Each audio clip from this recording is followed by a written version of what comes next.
Good morning. My name is Marcos Guedes. I am professor of political science in Brazil, and I'm very pleased for the invitation to participate on this panel about cyberspace as a war domain. Before, I would like to thank the organizers, especially Bruna and Diego, and say hello to my fellow colleagues that are on this panel. Well, let's move to the problem.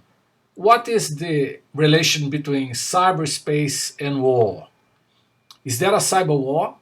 How is it happening? If it's happening in Brazil?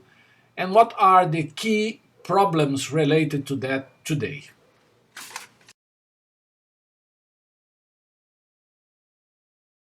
What's the relation between cyberspace, cyber war, and war? War is the use of force by powerful nations to achieve domination, to achieve what they want in the international system. In my view, there is no such thing as cyber war. Cyber, cyberspace, cyber tools are instruments in the hands of those powerful nations, as the atomic energy was before.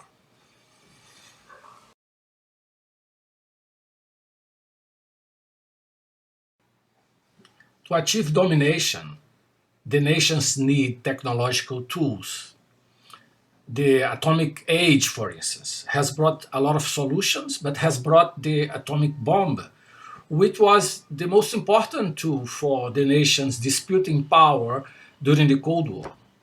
Contrary to the atomic energy, the cyber domain is much more large. It goes inside the culture, the everyday life of people. Today we depend on computing, on the internet, on data storage. So the cyber domain is everywhere. And is there a better tool to dominate the world? Is there a better tool to carry on your interest and impose a new framework of domination in the 21st century?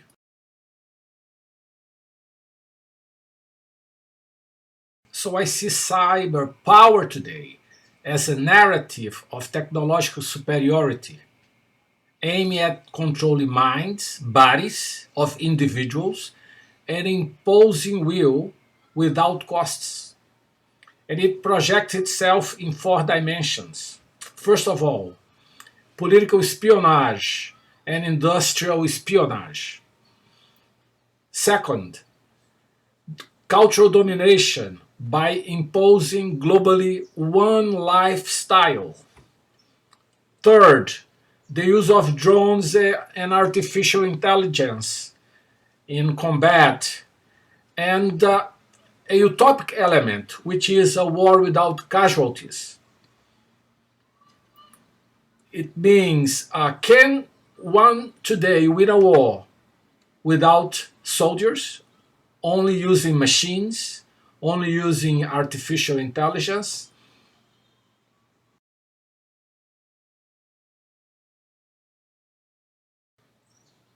What about Brazil? Is Brazil engaged in cyber war? I think different from major global powers, Brazil, as many emerging countries, they want to overcome the gap, the economic and the technological gap in face of the great powers. So Brazil has invested in the last 60 years a lot in industry and technology, and Brazil is also a huge country. So technology and the cyber domain has brought a lot of instruments to help Brazil to deal with these huge distances and with its huge problems. For instance, Brazilian bank system is one of the most modern in terms of using technology in the planet. And communications and the use of internet and communications has been very, very useful for Brazil. So Brazil has been a nation that, as most emerging nations, supporting diplomacy, supporting international law, international regimes, and international agreements in order to solve problems like regulating cybercrime, cyber espionage, cyber aggression. And Brazil started to be concerned about cyber defense when its system became object of invasion, of espionage. So the Brazilian defense minister and the Brazilian army created the first structure of cyber defense, and it's very clear the name. The idea was to defend Brazil against the growing number of international attacks in its virtual structures, in its over its cyber structures. So gradually, Brazil started to realize that cyber is not a military issue. It's mainly an issue of global security.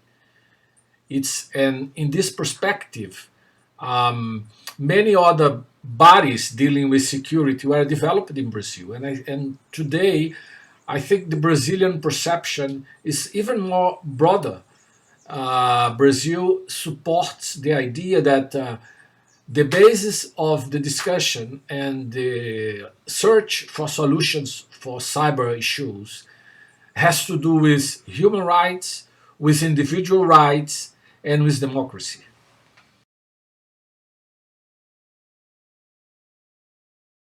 To sum up, there are four key ideas of cyber for Brazil. First one, understand cybersecurity and defense as one issue that goes from virus protection to smartphones to spying, governmental spying, for instance. Second, cybercrime and cybersecurity are sides of the same problem.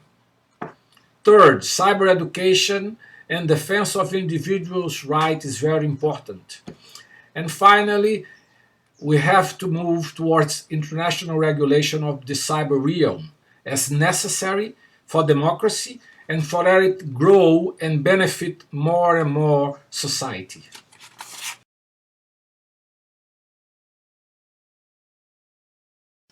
Let's conclude this brief talk by presenting four key challenges in the cyber domain.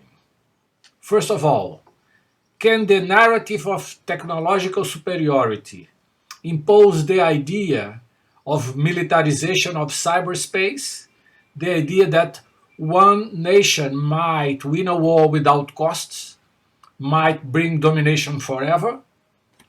Second, is it possible to build confidence measures in a period of global power dispute?